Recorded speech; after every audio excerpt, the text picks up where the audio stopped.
Oi, pessoal.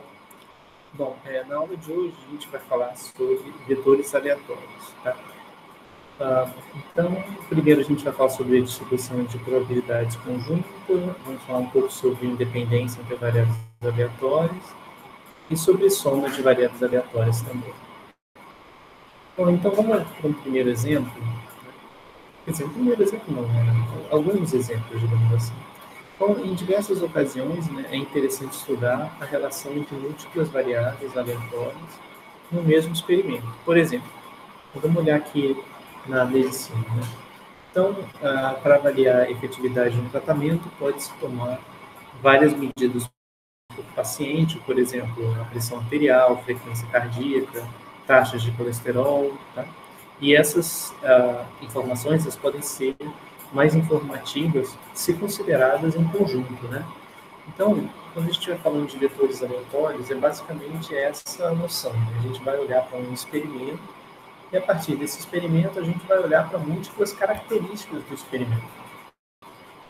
Porque lembra, uma variável aleatória, ela é uma característica de um determinado experimento, correto? Então, cada variável aleatória é uma característica diferente daquele experimento. Por exemplo, se eu estiver falando de um lançamento de três dados, né?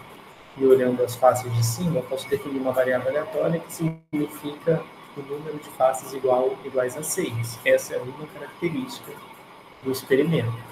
Outra característica do experimento seria, por exemplo, o número de faces pares, né, voltadas para cima. Uma terceira característica seria o número de faces ímpares. Como quarta característica seria o resultado do primeiro dado, e assim sucessivamente. Tá?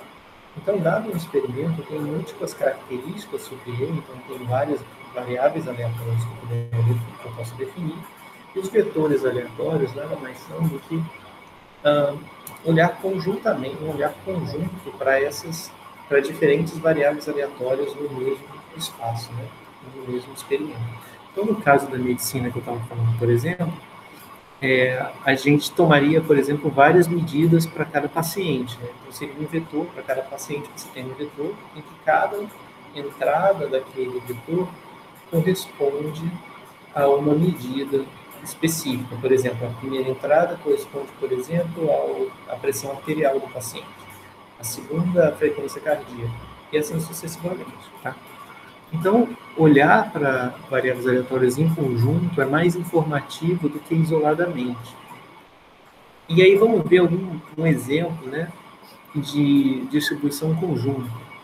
Então, aqui a gente vai investigar a ausência ou presença de aberração cromossômica, tá? Em função da idade de uma gestante, tá? Eu acredito que isso aqui seja no recém-nascido, tá? Essa aberração cromossômica, e não na gestante. Mas tudo bem. É só um exemplo ilustrativo, tá? Então, para isso, a gente considera duas faixas de idade para essas gestantes. Então, a primeira faixa é de 35 a 40 anos e a segunda acima de 40 anos. Então, se estima, né, que as probabilidades conjuntas sejam expressas como nessa tabela, em que aqui a gente tem nas linhas as diferentes faixas etárias, né, que a gente só tem duas aqui, e nas colunas a gente tem se a aberração está presente, a aberração cromossômica, né, ou se está ausente. Tá bom? Ou seja, aí é que eu anotei alguns resultados. Ó. Aqui a gente tem que a proporção, ou a probabilidade da gestante ter idade entre 35 e aqui eu não deveria... Tá, tudo bem. Num certo sentido faz sentido, né, escrever assim. A idade é a variável aleatória e o valor da variável aleatória é um intervalo do 35 até 40.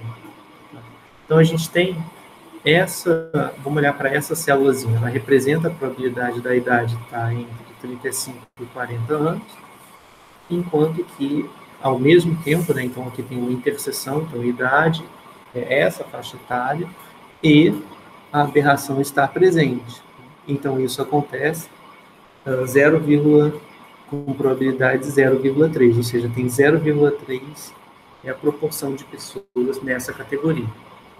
Então, aqui nas margens eu tenho os totais, né? Então, nota que nas margens eu tenho os totais. Se a gente olhar, por exemplo, qual é a probabilidade da idade estar entre 35 e 40? É 0,48, tá bom?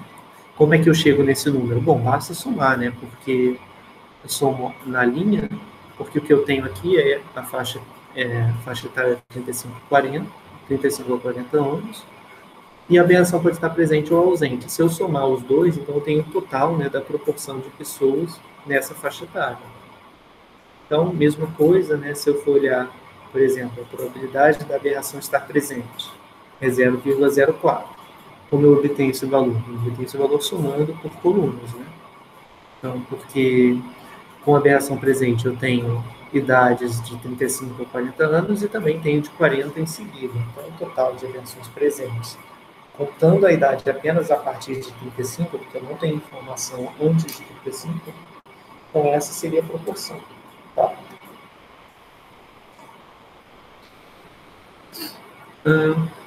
Então, vamos olhar para o conceito de distribuição marginal. Então, aqui, dentro dessa tabela, aqui nessa parte, eu vou frisar, né, essa parte aqui em verde, essa é a distribuição conjunta, tá? Essa daqui é dada pela distribuição conjunta. Tá bom? E as duas distribuições que estão na margem da tabela se chamam, né, distribuição marginal. Tá? A distribuição marginal, ela não traz informação sobre o conjunto, né? Tá? Então, ela só dá informação isolada, qual a proporção de idade nessa faixa e idade nessa faixa. E aqui a aberração é qual a proporção de aberrações presentes e ausentes, né? Mas ela não dá informação conjunta. Da informação conjunta, eu consigo extrair quem são os marginais. Mas se eu só souber as marginais, eu não consigo achar quem é a conjunta, tá bom? Então, a conjunta, ela carrega mais informação do que as distribuições marginais. Vamos olhar aqui a definição.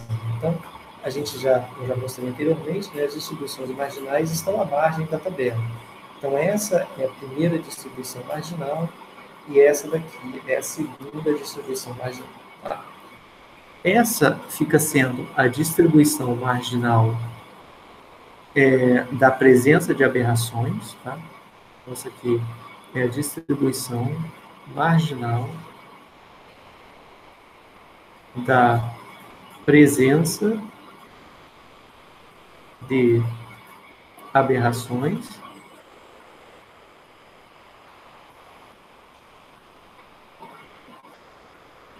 e essa aqui é a distribuição marginal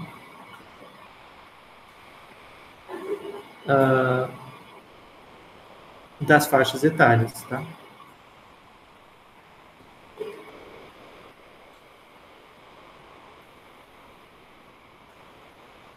Tudo bem?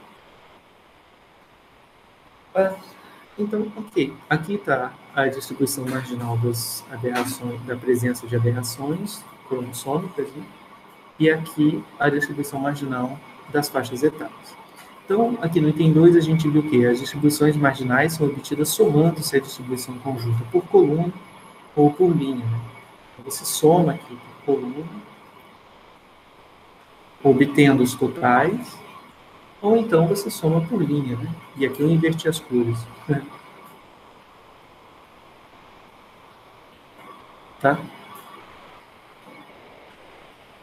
Então, daí que a gente conseguiu obter as probabilidades, né,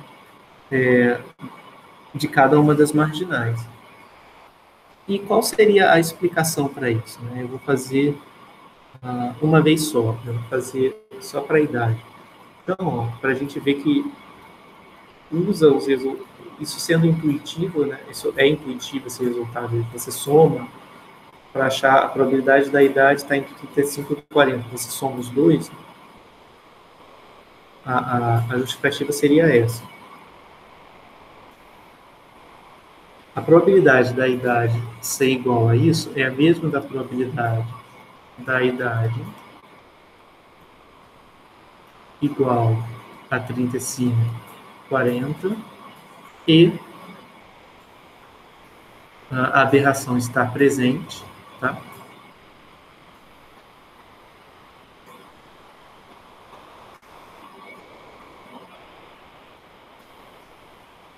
Ou então, eu tenho a idade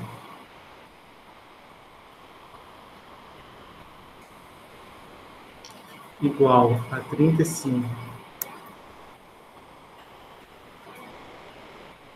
40 e a aberração cromossômica está ausente. Tá? Concorda com isso? Porque só tem essas duas formas, né? Ou para a idade estar entre 35 e 40, eu tenho que ter um paciente cuja idade esteja, ou a gestante, cuja idade esteja entre 35 e 40, e aí ela vai ter a aberração presente, ou então ela vai ter essa faixa etária, mas a aberração vai estar ausente, tá bom?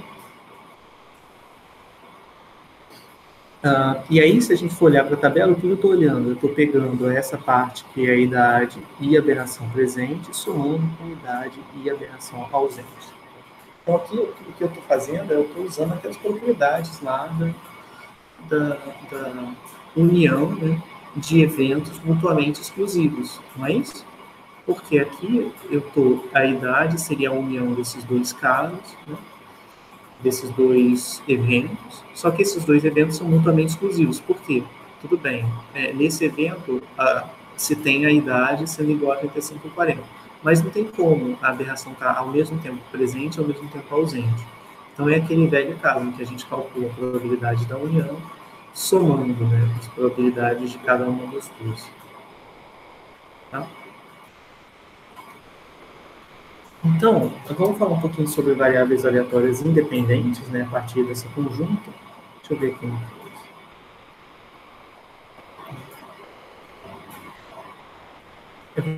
Primeiro, vamos notar uma coisa, né? Eu vou anotar aqui que tem essas probabilidades. Então, vou fazer a seguinte pergunta. Pergunta. E agora a gente vai falar sobre independência, né?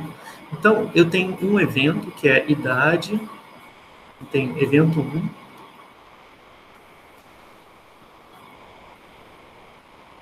chamar, sei lá, evento I. Tá?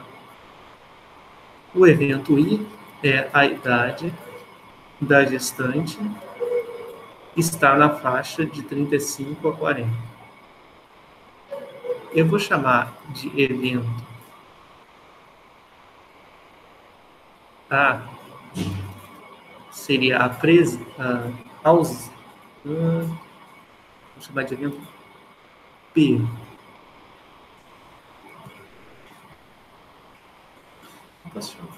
Vou chamar de evento B. Vamos chamar de evento. O evento B é a aberração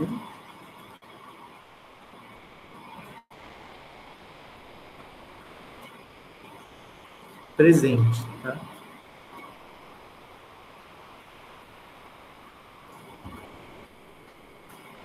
Bom, esses dois são dois eventos, tá, relacionados a esse experimento. Então, uma pergunta que caberia seria o seguinte, né? Os eventos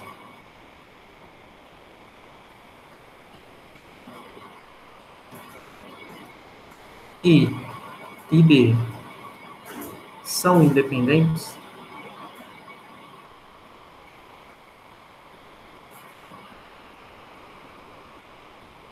Os eventos I e B são independentes? Lembra lá, né? O que significa dois eventos serem independentes? Significa, por exemplo, né, que o P de I interseção B tem que ser igual a P de I vezes P de B, certo? Então, vamos ver se isso aqui vale, né? Então, essa é a pergunta. Será que vale isso? Bom, então vamos substituir alguns valores aqui, né? Quem é o P de I interseção B? Significa idade está entre 35 e 40 e aberração presente. Então, é 0,03. Pergunta: 0,03 é igual a P de I, I é a idade nessa faixa, P de I é 0,41, vezes P de B, quem é o P de B? É a aberração presente, um presente aqui, P de B 0,04. Tá? Essas coisas são iguais? Não, porque isso aqui vai dar 0. Vamos fazer logo um R, aproveitar que está aberto. 0,48 vezes 0,04. Então, isso aqui deu 0,0192. Então, ó, não vale a igualdade. Né? Então, a gente tem aqui, ó, vale a diferença. Então, a pergunta está respondida. Como o produto de P de I por P de B não deu a probabilidade da interseção, então, a resposta para a nossa pergunta é que I e B são eventos dependentes.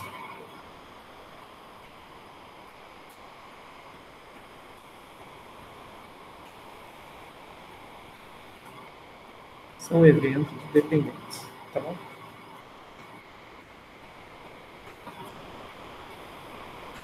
Porque para eles serem independentes, teria que dar igual. Né?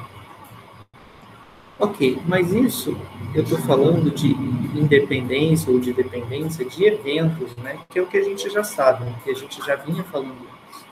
Agora a gente vai falar sobre variáveis aleatórias independentes. Note que é uma diferença, né? Aqui a gente está falando de uma variável aleatória independente da outra.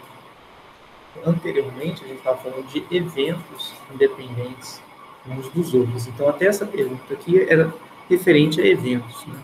E se eu estiver falando de variáveis aleatórias? Então, nota o seguinte, a gente tem duas variáveis aleatórias, x e y, vão ser independentes se vale o seguinte, ó, essa vírgula aqui, ela significa interseção, tá? Então, eu tenho que, se a probabilidade de x pertencer a E, ou seja, tem essa vírgula aqui, né, E, y pertencer a B, for igual à probabilidade de x pertencer a A, vezes probabilidade de y pertencer a B, para todo A, para todo evento A, para todo subconjunto de valores possíveis A, e para todo subconjunto de valores possíveis B. Tá? Então, nota que existe uma relação entre o conceito de variável aleatória independente e eventos independentes. Então, da forma que eu coloquei aqui, como está para todo, né, para todo evento, para todo subconjunto, A e B, então o que significa? Significa o seguinte, que em outras palavras, duas variáveis aleatórias, x e y, são independentes se qualquer evento envolvendo a variável x, tá? Qualquer evento envolvendo a variável aleatória x, isso está sendo representado por essa parte aqui. O x pertencente a A significa, para todo A, né, subconjunto possível de valores de x, significa para qualquer evento envolvendo a variável x. Isso aqui é um evento qualquer envolvendo a variável x. Então, se qualquer evento envolvendo x for independente de qualquer evento envolvendo apenas y. Né? Então, esse outro caso aqui, essa outra sentença, é um evento qualquer envolvendo y.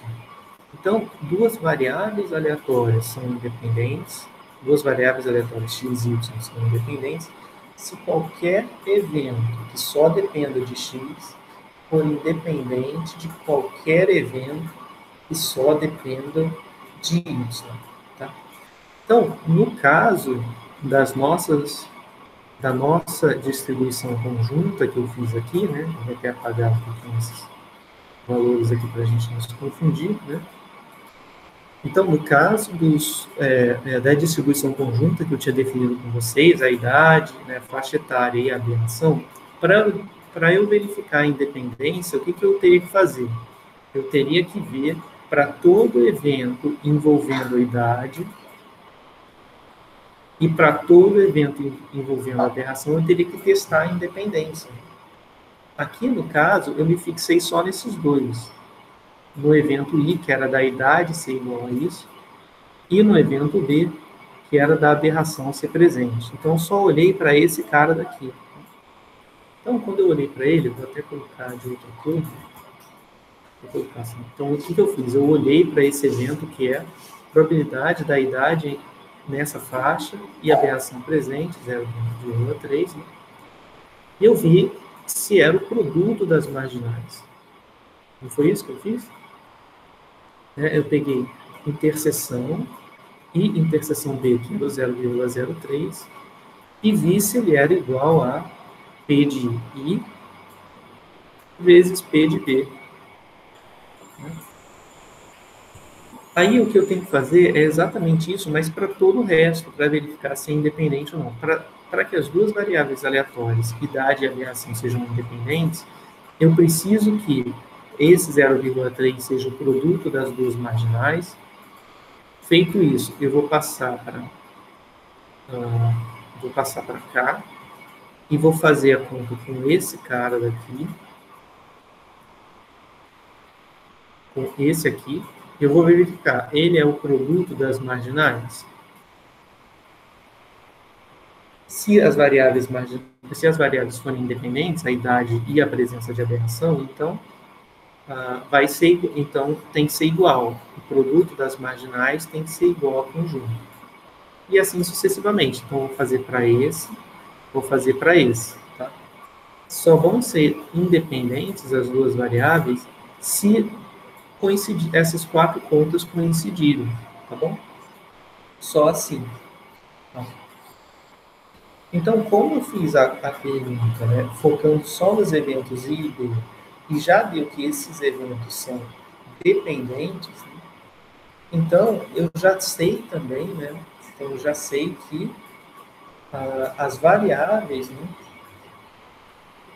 agora falando de variáveis aleatórias, né, as variáveis aleatórias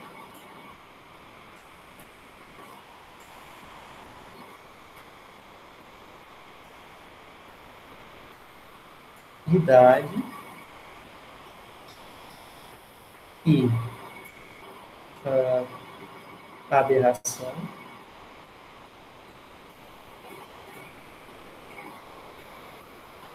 são dependentes.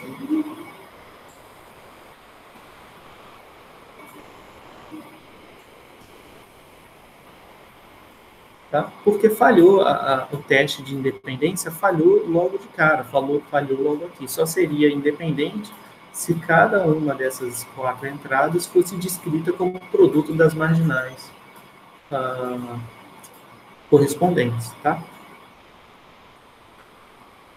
Então é isso, as variáveis aleatórias são independentes porque são dependentes naquele caso, porque eu consegui encontrar dois eventos, um que só dependia de A e o outro que só dependia de B, que no caso era esse evento e esse evento. Né? Esse evento aqui significa variável aberração do presente e esse evento aqui significa a idade nessa faixa etária.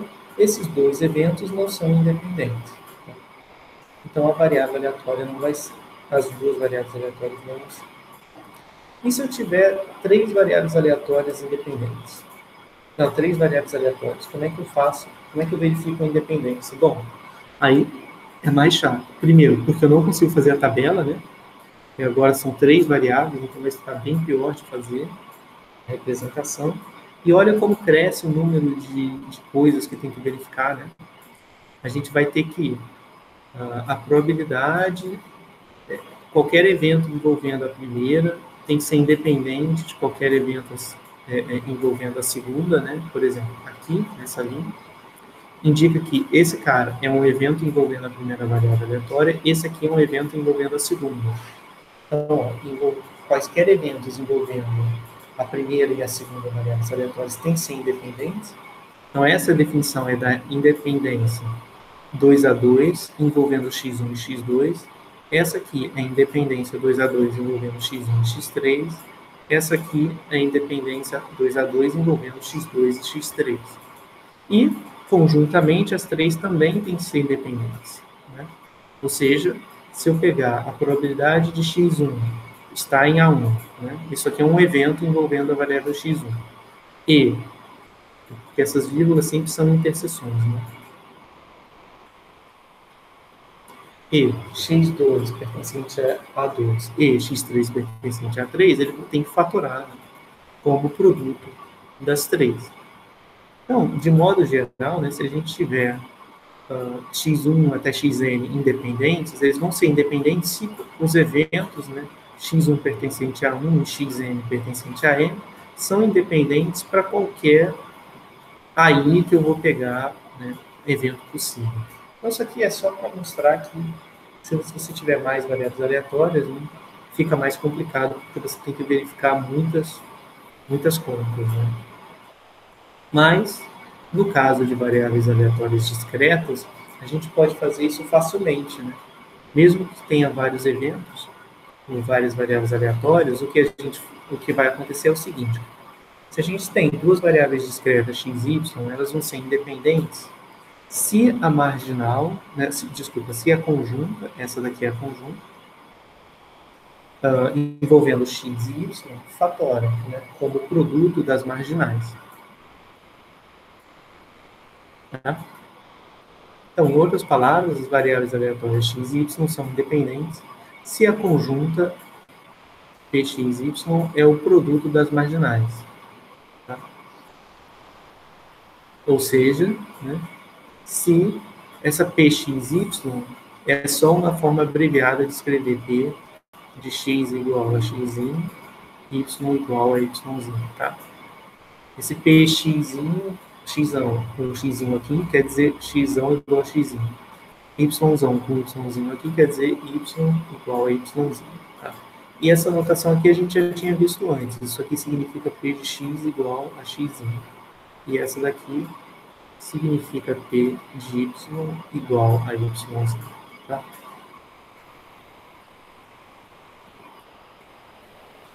Então, ó, voltando para o exemplo, esse exemplo ele só está falando aquilo que eu já tinha dito para vocês, né, que eu já tinha feito nas contas, que é o seguinte: olha, a probabilidade da idade, a gente vai ver se são independentes. Então, uma variável aleatória é a idade e a outra variável aleatória é a aberração.